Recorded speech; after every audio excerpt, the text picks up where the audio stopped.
If anybody is interested and has a problem to buy an original grounding cable, and you need to know how long it is, this is my solution here.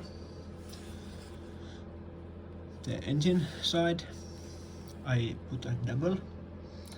The old one is here and new one is here, next to side by side.